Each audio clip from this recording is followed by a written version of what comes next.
researchers believe they have found the burial site of the famous pink and white terraces, and are calling for a full archaeological investigation.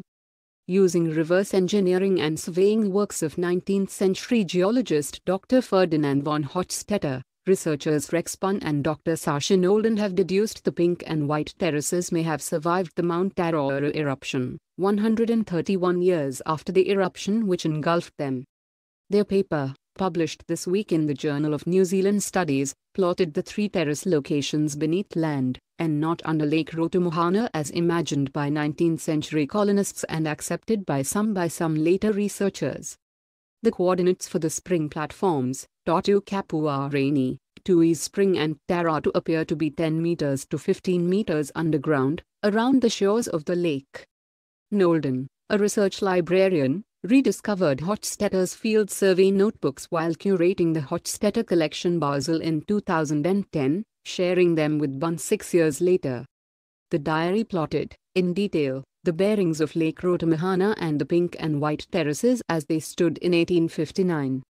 Bunn and Nolden worked backwards, plotting where Hochstetter would have stood to make those bearings, before establishing a survey baseline to give orientation and scale for Hochstetter's map.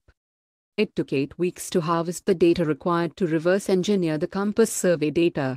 Nolden translated the text from German, and Bunn plotted locations. Bunn said he worked day and night until he developed the first algorithm around Easter last year. Now on the fourth and final iteration, he has estimated the margin of error to be plus or minus 35 meters. When you're looking for something the size of a city block, 35 meters is pretty insignificant, he said. We would have put in 2,500 hours of research in the last 12 months.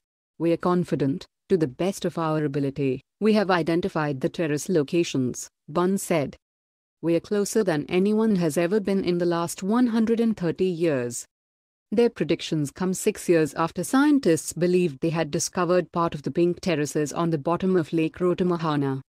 In 2011, Dr. Conal Durand from Woods Hole Oceanographic Institution, WHOI, announced scientists from the University of Waikato had found the pink terrace deep in the lake. Durand said the terraces were never destroyed.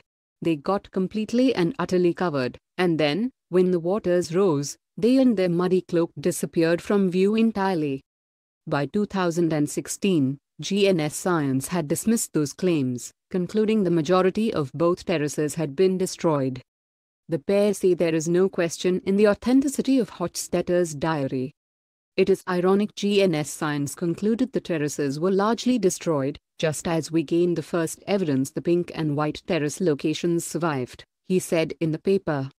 Bunn said the findings were exciting and would lead to a revision of history in Bay of Plenty and Rotorua. But what happens next is left in the hands of the local Tauarani tribal authority, Bunn said.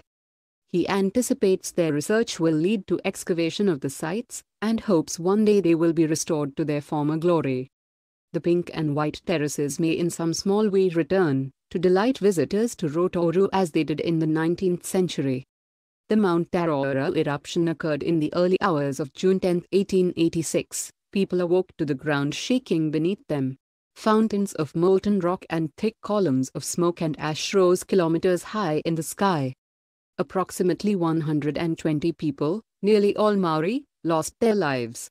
The eruption caused massive destruction, burying Tuairoa and wiping the pink and white terraces off the map. Let's make this go viral. Share this on Facebook and Twitter and let us know what else you think. And don't forget to help support us by subscribing and joining us on Patreon by clicking on our Patreon link in the description box down below. Don't forget to check out our all-new website with much more content than on our YouTube channel. Let the world know your thoughts on this story. Stuff New Zealand helped contribute to this report. Thanks for watching and goodbye from all of us here.